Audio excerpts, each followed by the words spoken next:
Assalamualaikum warahmatullahi wabarakatuh. Selamat pagi Bapak Ibu sekalian. Sampai ketemu lagi di siklus ketiga untuk kegiatan workshop perencanaan pembelajaran jarak jauh.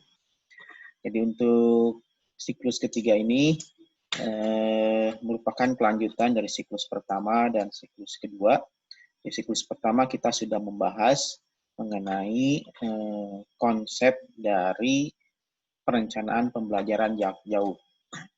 Kemudian yang siklus kedua kita sudah membahas mengenai bagaimana menganalisis kompetensi dasar, menentukan materi, menentukan konteks, menentukan indikator pencapaian kompetensi. Dan pada kesempatan ini kita akan membuat perencanaan pembelajaran jarak jauh. Nah, Bapak-Ibu sekalian, saya akan menunjukkan bagaimana kita akan melakukan perencanaan pembelajaran jarak jauh. Jadi Bapak Ibu sebelum membuat RPP, Bapak Ibu melakukan analisis dulu.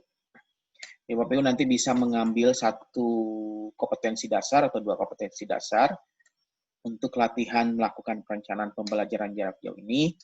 Jadi formatnya sudah disiapkan.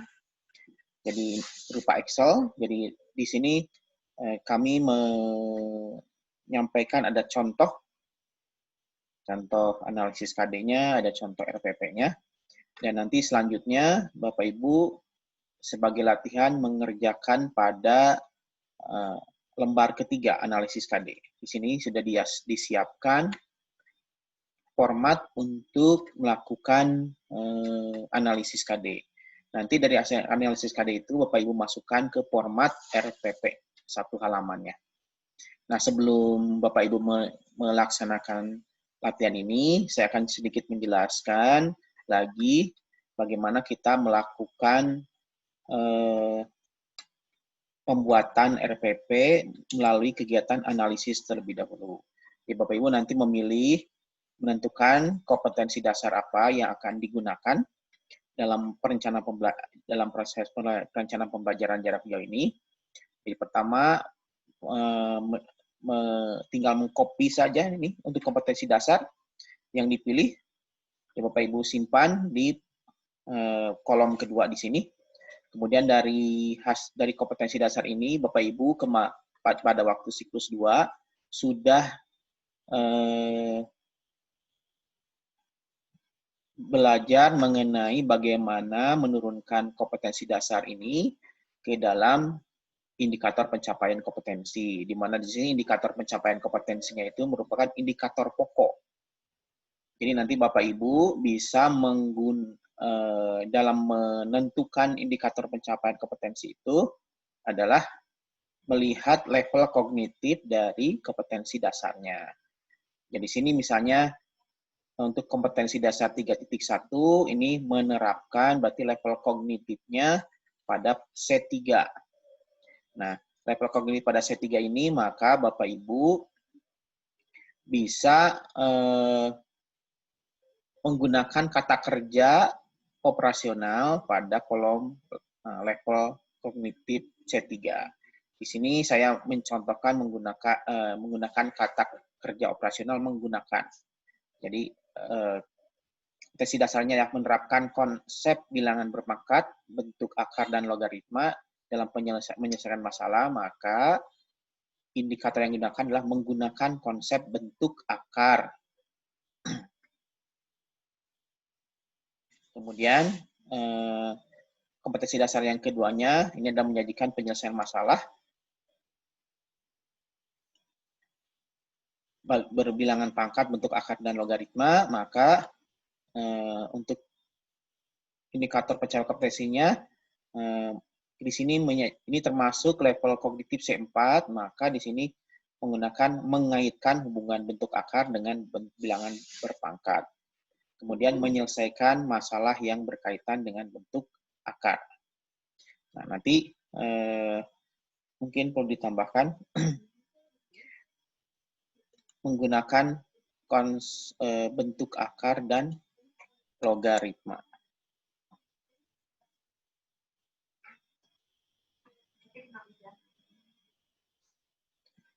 Ini. Nah, kemudian ini materi pokoknya adalah bilangan berpangkat. Subnya ada akar dan logaritma.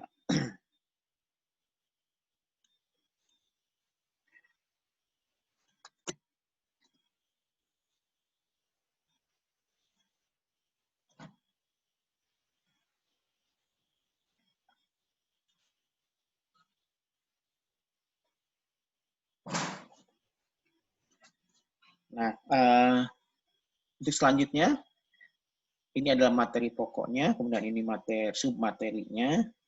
Maka Bapak Ibu, kemudian setelah mengetahui indikator pencapaian kompetensinya, mengetahui materi esensinya, nah Bapak Ibu kemudian harus membuat tujuan pembelajarannya. Nah, yang perlu diperhatikan dalam tujuan pembelajaran itu adalah harus spesifik dan terukur. Nah, supaya spesifik dan terukur, maka tujuan pembelajaran itu harus mengikuti ABCD. A itu audiens. Audiens itu siapa yang menjadi target dari proses pembelajaran. Tentunya adalah peserta didik. Kemudian ada behavior. Behavior adalah perilaku yang ingin dicapai setelah proses pembelajaran. Kemudian ada condition. Condition itu ada perlakuan pada saat pembelajaran yang dilakukan untuk mencapai tujuan yang diinginkan. Dan degree itu adalah tingkatan dari perilaku yang ingin dicapai. Nah, pada RPP 1 halaman ini juga ditambahkan mengenai pembentukan karakter dan literasi. Nah, oleh karena itu, maka ketika Bapak Ibu membuat tujuan pembelajaran itu harus mengandung audience, behavior, condition, dan degree, serta ditambah dengan adanya pembentukan karakter. Ini bisa ditambahkan atau tidak. Nah, nanti di sini audience ada peserta didiknya, kemudian behavior kita turunkan dari indikator pencapaian kompetensi adalah dapat menggunakan konsep, dapat mengkaitkan, dan dapat menyelesaikan masalah pada konsep bilangan berpangkat. Nah, degree-nya dalam bentuk akar dan logaritma. Jadi dapat menggunakan, dapat mengkaitkan, dapat menyelesaikan masalah pada konsep bilangan berpangkat, minimal dalam bentuk akar dan logaritma. Nah, sebetulnya nanti untuk penyimpanan atau penyusunan tujuan pembelajaran, condition itu bisa dibuat di depan atau di belakang. Contohnya ini, nanti ini kan digabung. Melalui kegiatan pembelajaran online daring dengan menggunakan aplikasi Google Classroom, peserta didik dapat menggunakan konsep, mengkaitkan, dan menyelesaikan masalah pada konsep bilangan berpangkat dalam bentuk akar dan logaritma. Ini kalau kondisinya disimpan di depan. Bisa saja kondisinya disimpan di belakang, boleh-boleh saja. Peserta didik dapat menggunakan konsep, mengkaitkan, dan menyelesaikan masalah pada konsep bilangan berpangkat dalam bentuk akar dan logaritma melalui kegiatan pembelajaran daring dengan menggunakan aplikasi Google Classroom. Bisa saja begitu. Jadi condition itu bisa disimpan di depan, bisa disimpan di belakang. Nah, tapi di sini ada penambahan pembentukan karakter dan literasi, maka ini jadi lebih panjang lagi tujuan pembelajarannya. Jadi tinggal menggabungkan saja ini semua. Jadi melalui kegiatan pembelajaran online dengan aplikasi Google Classroom, peserta didik dapat menggunakan konsep, mengkaitkan, dan menyelesaikan masalah pada konsep bilangan berpangkat dalam bentuk akar dan logaritma, memiliki karakter religius, dan seterusnya.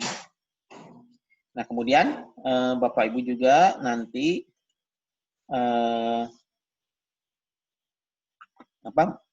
pembelajarannya akan menggunakan apa? Misalnya di sini kita akan menggunakan model PCRE.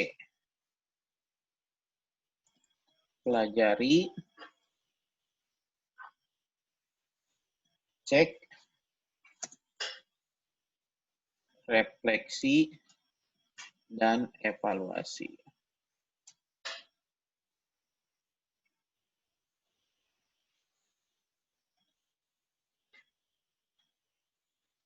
Nanti aplikasi yang digunakan adalah Google Classroom. Boleh saja Bapak Ibu nanti menggunakan aplikasi yang lain seperti WhatsApp atau Edpuzzle atau Edmodo atau dan lain-lain. Nah, kemudian ini Bapak Ibu tentukan media alat bahan dan sumber belajarnya seperti apa. Kalau di sini sebagai contoh ini medianya ada PPT, video, workshop, worksheet, lembar kerja, dan alat bahannya ini. Kemudian sumber belajarnya ada ini. Kemudian alokasi waktunya berapa, kemudian asesmen yang akan dilakukan seperti apa. Nah, ini tentunya memerlukan kreativitas dari Bapak Ibu. Nah, kemudian setelah Bapak Ibu sudah membuat ini, maka dilanjutkan membuat format RPP 1 lembarnya. Jadi tinggal memindahkan saja. Analisis ini digunakan untuk penyusunan RPP 1 lembar. Jadi tinggal memindahkan saja.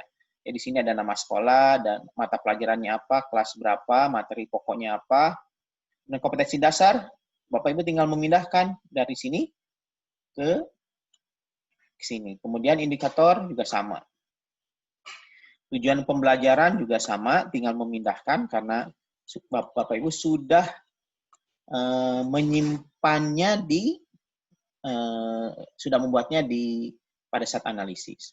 Nah, setelah Bapak Ibu mengetahui tujuan ini, modelnya seperti apa, medianya apa, baru Bapak Ibu melakukan pendetailan bagaimana kegiatan pembelajaran yang akan dilakukan.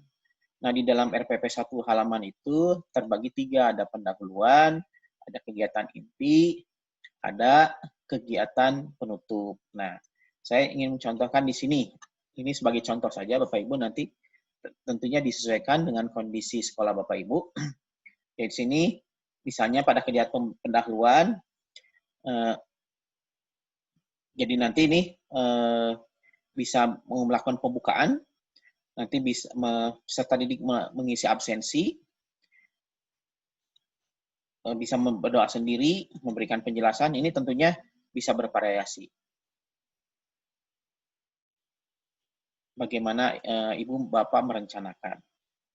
Nah, kemudian ini kegiatan intinya karena kita menggunakan PCRE, jadi tahapannya guru mengirimkan materi pembelajaran berupa dalam bentuk slide, kemudian dalam bentuk video.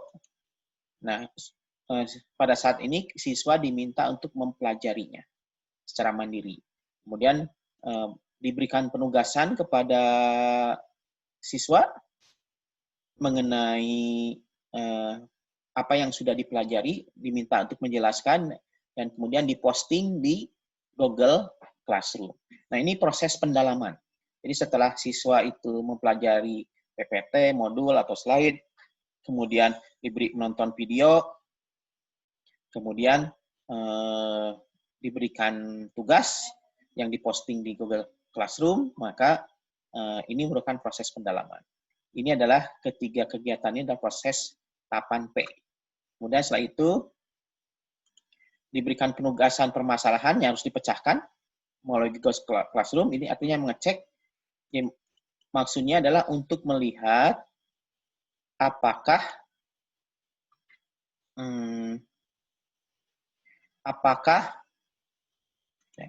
yang kelewat ini,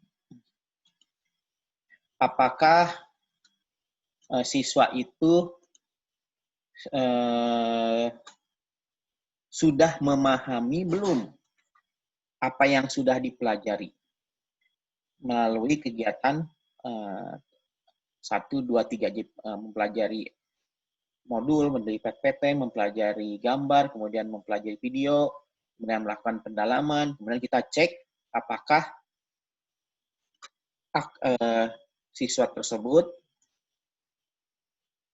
sudah memahami atau belum, sudah mencapai ke tujuan pembelajarannya atau belum. Nah, kalau seandainya belum, maka siswa itu bisa saja dari hasil cek itu kita bisa mengidentifikasi kelemahan-kelemahan siswa pada saat proses pembelajaran. Nah, oleh karena itu maka guru bisa melakukan kegiatan refleksi, yaitu untuk menambal kekurangan-kekurangan yang bisa teridentifikasi pada saat pembelajaran melalui kegiatan pengecekan itu. Nah, karena itu refleksi yang bisa dilakukan itu bisa saja berupa penjelasan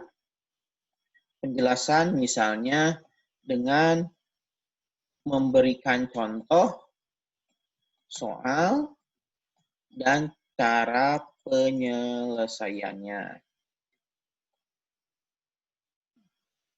Jadi penjelasan dengan memberikan contoh. Jadi apa yang belum dipahami oleh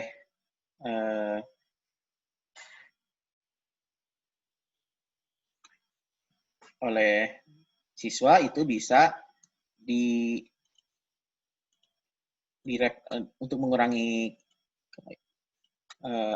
kekurangan tersebut, kita dilakukan refleksi dengan memberi penjelasan, dengan memberikan contoh soal dan penyelesaiannya. Bisa juga ditambah dengan latihan soal. Nah, setelah itu baru setelah tahap refleksi bisa dilakukan evaluasi. Jadi peserta mengerjakan tes dan tugas secara online. Jadi tahapannya adalah mempelajari dulu, kemudian dicek, kemudian direfleksi, kemudian dievaluasi. Kemudian ada kegiatan penutup. Nah, penilaiannya bisa penilaian pengetahuan berupa tes, dan penilaian keterampilan bisa dengan melihat portofolio. Nah, Bapak Ibu, jadi ini adalah contoh apa yang menjadi tugas Bapak Ibu dalam membuat perencanaan pembelajaran jarak jauh, mulai dari analisis, hasil analisis dimasukkan ke dalam format RPP, kemudian Bapak Ibu mendesain kegiatan pembelajarannya dengan model PCRE itu berdasarkan tujuan pembelajaran yang sudah ditentukan. Nah, nanti Bapak Ibu setelah itu diharapkan Bapak Ibu mengerjakan mulai dari analisis, jadi Bapak Ibu memilih kompetensi dasar yang akan dianalisis, dilengkapi tabel ini, sudah dibuat tabel ini, maka bisa dilanjutkan dengan mengerjakan RPP-nya. Jadi itu Bapak Ibu sekalian, tugas hari ini yang merupakan tugas akhir dari kegiatan workshop online perencanaan pembelajaran jarak jauh mulai dari tanggal 24 sampai besok. Jadi tugas ini diharapkan dapat dikumpulkan paling lambat besok jam 16. Nanti ada link untuk pengumpulan tugas ini. Demikian Bapak Ibu sekalian, saya ucapkan terima kasih, selamat bekerja. Assalamualaikum warahmatullahi wabarakatuh.